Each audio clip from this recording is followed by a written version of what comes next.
Hello dear students, आज के इस वीडियो लेक्चर में हम डिपॉजिटरी सिस्टम की जो आगे कॉन्स्टिट्यूएंट्स ऑफ डिपॉजिटरी सिस्टम है वो समझने वाले हैं। तो इसका एक्सप्लेनेशन देने से पहले मैं आप सभी से रिक्वेस्ट करूंगी कि अगर अभी तक आपने चैनल को सब्सक्राइब नहीं किया है तो जल्दी से चैनल को सब्सक्राइब कर बेल आइकन बटन को प्रेस कीजिए ताकि ऐसे ही लेटेस्ट वीडियो की नोटिफिकेशंस आपको सबसे पहले पहुंचते रहे। वीडियो को लाइक करना एंड शेयर करना नहीं भूलना है। तो डियर स्टूडेंट्स, यहाँ पर हम डिपॉजिटरी सिस्टम जो कि हमें इलेक्ट्रॉनिक फॉर्म में अगर हमें हमारे अगर शेयर्स रखने हैं, हमारे सिक्योरिटीज हमें रखने हैं जैसे बॉन्ड्स, डिबेंचर्स वगैरह, तो उसके लिए हमें डीमेट अकाउंट मेंटेन करना पड़ता है। तो डीमेट अकाउंट को मेंटेन रखने के लिए जैसे बैंकिंग सिस्टम कैसे एक काम करता है मनी को, हमारे मनी को सेफ रखने के लिए, वैसे ही डिपॉजिटरी जो सिस्टम है वो हमारे सिक्योरिटीज को सेफ रखता है। तो इसके कौन कौन से कॉन्स्टिट्यूएंट्स है, पार्ट्स है, तो वो हम स्टडी करेंगे। तो all the operations under the depository system ये कौन परफॉर्म करता है? तो it is performed by depository. इसे डिपॉजिटरी परफॉर्म करते हैं with the help of its constituents as explained below. तो विद द हेल्प ऑफ ये जो दिए हुए 4 कॉन्स्टिट्यूएंट्स यहाँ पे दिए हुए पार्ट्स दिए हुए the depository, then depository participant DP, then beneficial owner that is BO and the issuer company. तो यहाँ पर ये डीपी, ये आपको एब्रीविएशंस भी याद रखने हैं, डीपी एंड बीओ, ये काफी यूजफुल है, एमसीक्यू क्वेश्चंस में हमें काम आते हैं। तो यहाँ पर सबसे पहले हम जानेंगे कि द डिपॉजिटरी क्या है। ये जो डिपॉजिटरी सिस्टम का कॉन्स्टिट्यूएंट है डिपॉजिटरी, वो क्या है? तो इट इज एन ऑर्गेनाइजेशन। ये क्या है? ये एक ऑर्गेनाइजेशन की तरह है, जैसे कि सेंट्रल बैंक कैसे, like the central bank, RBI एक ऑर्गेनाइजेशन है, स्टैट्यूटरी बॉडी है, उसी तरीके से जो डिपॉजिटरी है ये ऑर्गेनाइजेशन है लाइक सेंट्रल बैंक, जहां पर सिक्योरिटीज हेल्ड किए जाते हैं, इलेक्ट्रॉनिक फॉर्म में रखे जाते हैं एट इन्वेस्टर्स रिक्वेस्ट। जब इन्वेस्टर रिक्वेस्ट करते हैं तो एट इन्वेस्टर्स रिक्वेस्ट हमारी जो सिक्योरिटीज है, बॉन्ड बोलो, चाहे डिबेंचर्स बोलो, चाहे शेयर्स बोलो, तो वो सारे के सारे इलेक्ट्रॉनिक फॉर्म में यहाँ पर रखे जाते हैं। And that is also on request of investors. तो it also provides different services. ये हमें अलग अलग डिफरेंट सर्विसेज भी प्रोवाइड करता है जो रिलेटेड टू डिफरेंट ट्रांजेक्शंस, अलग अलग ट्रांजेक्शन से रिलेटेड है, like buying and selling of the securities, then transfer of securities, transmission that is after death के बाद में किसी जो सिक्योरिटी होल्डर है उसकी डेथ के बाद जो ट्रांसमिशन ऑफ सिक्योरिटीज, ये सब सर्विसेज कौन प्रोवाइड करता है? डिपॉजिटरी प्रोवाइड करता है। Now it is responsible for safe keeping. तो जैसे मैंने आप लोगों से कहा कि बैंकिंग सिस्टम कैसे हमारे मनी को सेफ रखता है, वैसे ये यहाँ पर इन्वेस्टर्स की जो सिक्योरिटीज है उसको सेफ रखता है, ये उसके लिए जवाबदार है, जिम्मेदार है। Now there is no direct access of investor with depository. लेकिन हमें एक बात यहाँ पर ध्यान रखना है कि डिपॉजिटरी के साथ है ना इन्वेस्टर का डायरेक्ट रिलेशन नहीं होता, एक्सेस नहीं होता है। इनके बीच में जो लिंक होता है वो डीपी होता है, depository participant is the link between both the investor and depository. तो यहाँ पर it works as a link between the company and investors. तो ये जो डिपॉजिटरी यहाँ पर जो डिपॉजिटरी है ये कंपनी एंड इन्वेस्टर के बीच में लिंक की तरह काम करता है। डायरेक्ट एक्सेस नहीं होता है इन्वेस्टर का, डिपॉजिटरी के साथ डायरेक्ट एक्सेस नहीं होता है। यहाँ पर कंपनी और इन्वेस्टर के बीच में एज अ लिंक काम करता है डिपॉजिटरी। नाउ यहाँ पर एडिशनल इंफॉर्मेशन दी है about the depository in India. तो यहाँ पर 2 वेरी फेमस पॉपुलर डिपॉजिटरीज है हमारे इंडिया के depositories, that is NSDL, national security depository limited, and CDSL, that is Central Deposit Security Limited, which are registered with SEBI। तो इनका जो registration हुआ है सेबी के अंडर इनको ये रजिस्टर्ड हुए हैं NSDL एंड CDSL। तो इनके बारे में भी हम डिटेल में आगे हम स्टडी करने वाले हैं कि कैसे काम करते हैं। NSDL that is national security depository limited and CDSL that is central depository जो सर्विसेज लिमिटेड, सॉरी यहाँ पे हम सिक्योरिटीज नहीं बोलेंगे, इसको सर्विसेज लिमिटेड, जिनका सेटअप 1990 में हुआ था CDSL का। एंड NSDL का सेटअप 1996 में हुआ था, तो इनके बारे में हम आगे जाकर डीपली स्टडी करने वाले हैं इसी चैप्टर में। Then second, depositories must be registered as a company. As a company depositories को रजिस्टर कराना पड़ता है अंडर द कंपनीज एक्ट के तहत रजिस्टर करवाना पड़ता है। Then depositories must be registered as a depository under the SEBI act. Under the SEBI act भी इन्हें रजिस्ट्रेशन करवाना पड़ता है, सेबी एक्ट 1992। नाउ सेबी सभी जानते हो कि security exchange board of India, and way obtain a certificate of commencement of business from SEBI. और सेबी से इन्हें जो है कमेंसमेंट सर्टिफिकेट ऑब्टेन करने की जरूरत पड़ती है, इन्हें कमेंसमेंट सर्टिफिकेट लेना जरूरी होता है। इन कॉर्पोरेशन कमेंसमेंट सर्टिफिकेट हाथ में आने के बाद ही ये अपने डिपॉजिटरीज को ये एज अ कंपनी ये रन कर सकते हैं। Then it should have a bylaws framed with the previous approval of SEBI. SEBI ने जो रूल्स अप्रूव किए हैं तो ये सारे रूल्स इन्हें फॉलो करने जरूरी होते हैं। And it should have a tie up with one or more depository participants, क्योंकि डिपॉजिटरी पार्टिसिपेंट्स जो है इनके बिहाफ में काम करने वाले हैं, इसीलिए इनका टाई अप जो है डिपॉजिटरी पार्टिसिपेंट्स के साथ होना जरूरी है। वन या वन से ज्यादा, one or more than one participants होने चाहिए डिपॉजिटरी पार्टिसिपेंट, ताकि ये डिपॉजिटरी सर्विसेज जो है वो प्रोवाइड कर सके, डिपॉजिटरी के बिहाफ में सर्विसेज प्रोवाइड कर सके, डीपी प्रोवाइड करेंगे services. Okay, then 6, it is equipped with adequate system. इनके पास एडिक्वेट सफिशिएंट सिस्टम होता है सेफगार्ड करने के लिए, मतलब हमारी जो सिक्योरिटीज है, इन्वेस्टर्स की जो सिक्योरिटीज है और जो रिकॉर्ड्स है उनको कोई मैनिपुलेट ना कर सके, और तो वो प्रिवेंशन का एंड सेफगार्ड की जो सिस्टम है इनके पास, एडवांस सिस्टम इनके पास होता है।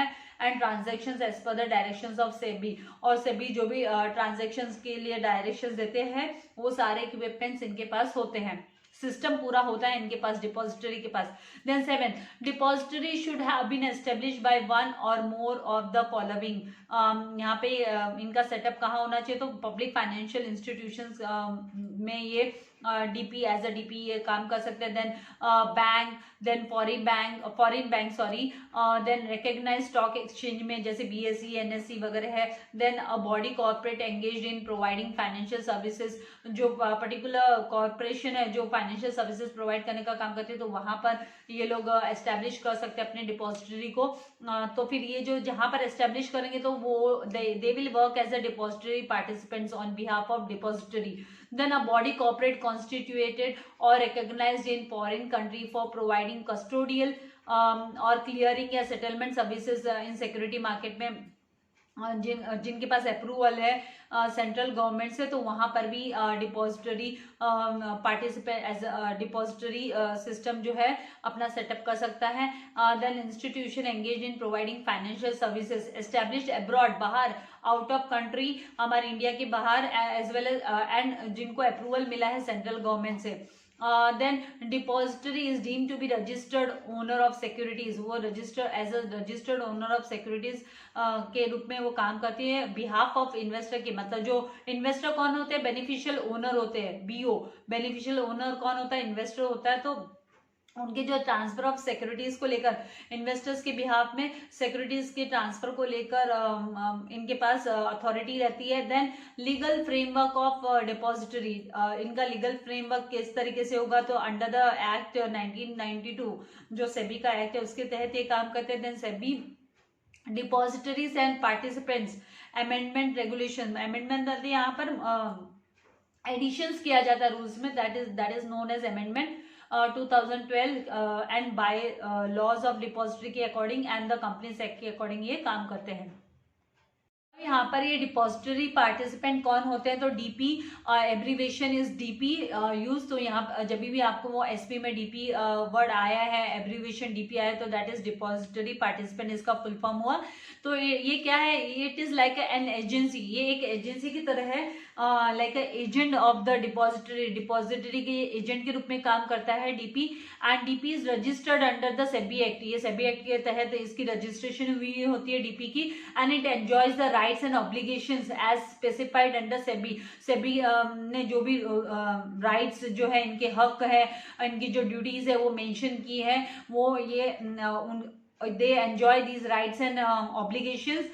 Depository and participants regulations of 1996 के तहत जो मेंशन किया गया इनके राइट्स एंड रेगुलेशंस के बारे में, तो उसके तहत ये काम करते हैं. Then it is an intermediary. Obviously यहाँ पर इनको इंटरमीडियरी बोला है क्योंकि इनको कौन अपॉइंट करता है, डिपॉजिटरी जो है वो अपॉइंट करता है.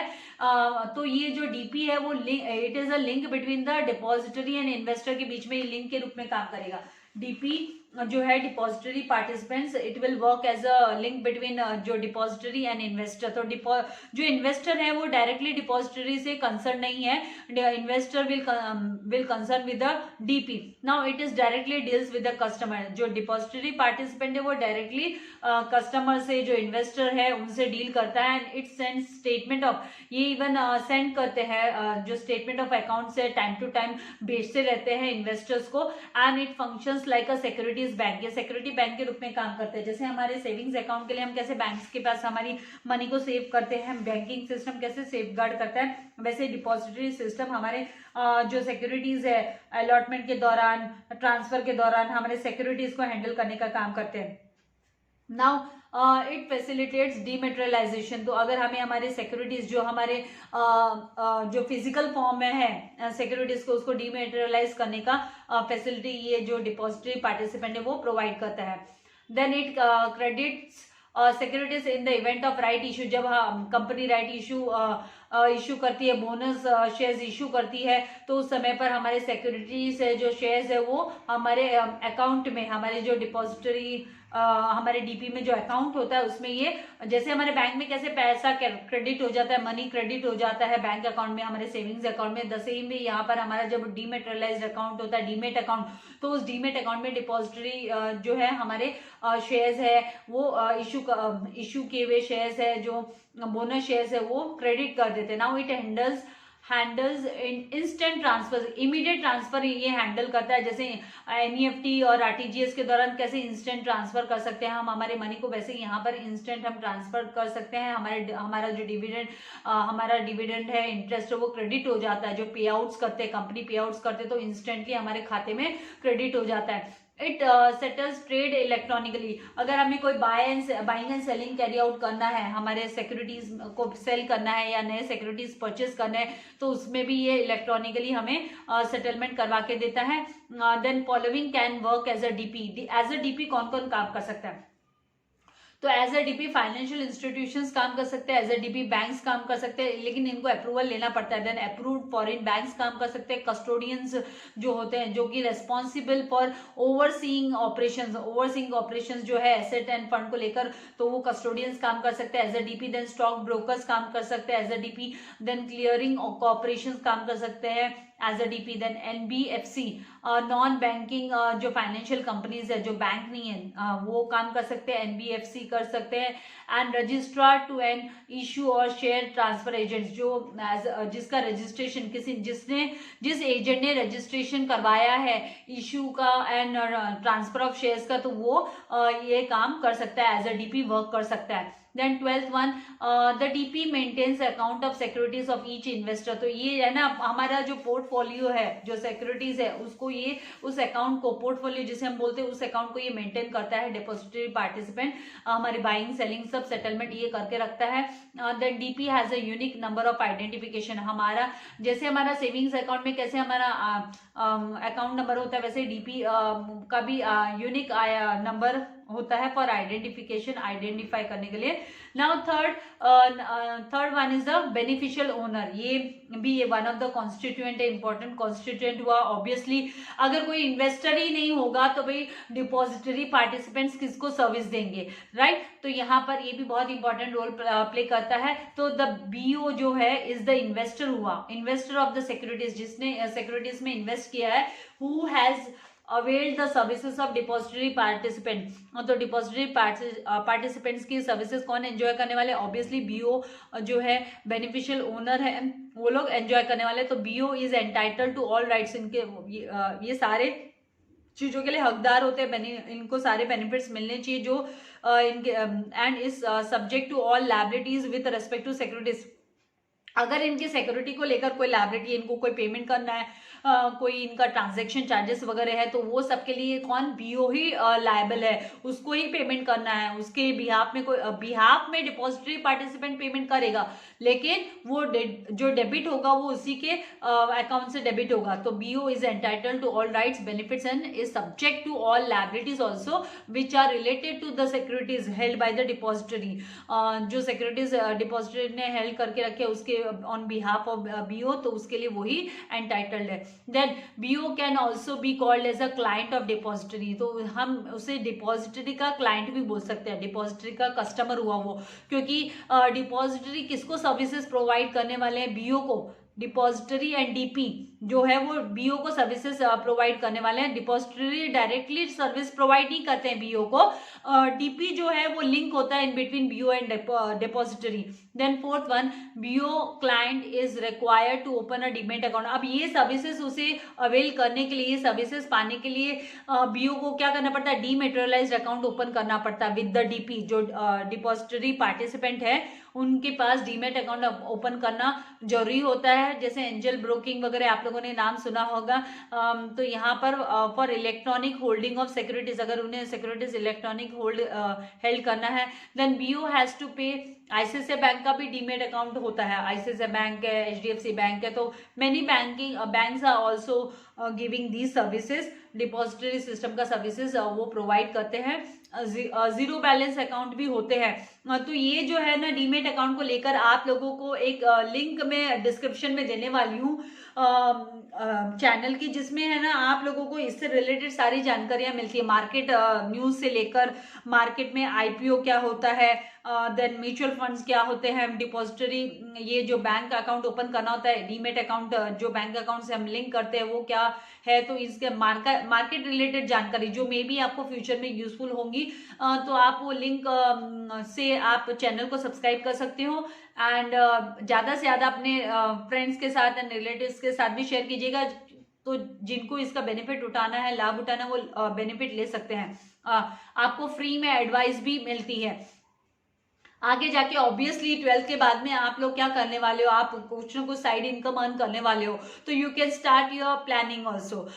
सेविंग्स की हैबिट आप जनरेट कर सकते हो। Then fifth one, BO is a given unique account number. तो जो बेनिफिशियल ओनर होता है उसको यूनिक अकाउंट नंबर रिसीव होता है इन विच सिक्योरिटीज आर हेल्ड, जिसमें उसका सिक्योरिटीज रहता है। जैसे बैंक अकाउंट हमारा कैसे होता है, सेविंग्स अकाउंट का नंबर कैसे होता है, वैसे ही यहाँ पर है ना बेनिफिशियल ओनर को भी अपना यूनिक, जैसे आपका सीट नंबर, बोर्ड एग्जाम का सीट नंबर सबसे यूनिक होगा, वो मैच नहीं होगा तो किसी दूसरे से, उसी तरीके से बेनिफिशियल ओनर का भी जो अकाउंट नंबर है वो किसी दूसरे से मैच नहीं होने वाला है। उसी तरीके से जो डिपॉजिटरी पार्टिसिपेंट्स है जिनको यूनिक नंबर मिलता है, आइडेंटिफिकेशन नंबर मिलता है किससे, डिपॉजिटरी से, वो भी दूसरे डिपॉजिटरी पार्टिसिपेंट के नंबर से मैच नहीं होगा।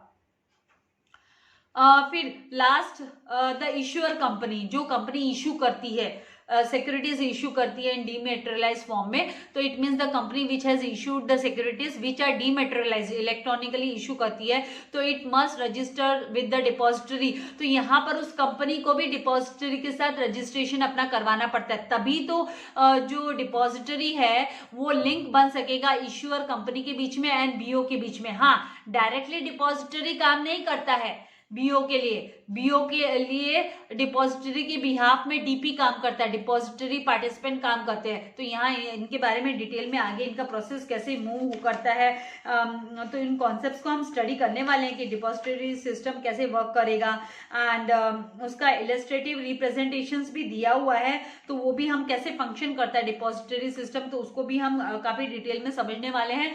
तो आप लोगों को चैनल के साथ बने रहना है, चैनल को सब्सक्राइब कर रखना है, बेल आइकन बटन को प्रेस करके रखना है, ताकि आपको ऐसे ही इंटरेस्टिंग वीडियोस जो मार्केट रिलेटेड है, मतलब आज आप इसका बेसिक समझोगे, आप इसका थियोरेटिकल कॉन्सेप्ट आज समझोगे, tomorrow you will apply this in your practical life. तो इसका नॉलेज आप लोगों के लिए बहुत जरूरी है। और वैसे भी सेक्रेटरियल प्रैक्टिस चूज किया तो ऑब्वियसली आप कल जाकर सीएस कर रहे हो, कंपनी सेक्रेटरी बने हो, और तो यहाँ पर डेप्थ में आपको हर चीज का नॉलेज होना जरूरी है। वीडियो को लाइक करना है, शेयर करना नहीं भूलना है। Thank you for watching video. God bless you all dear students.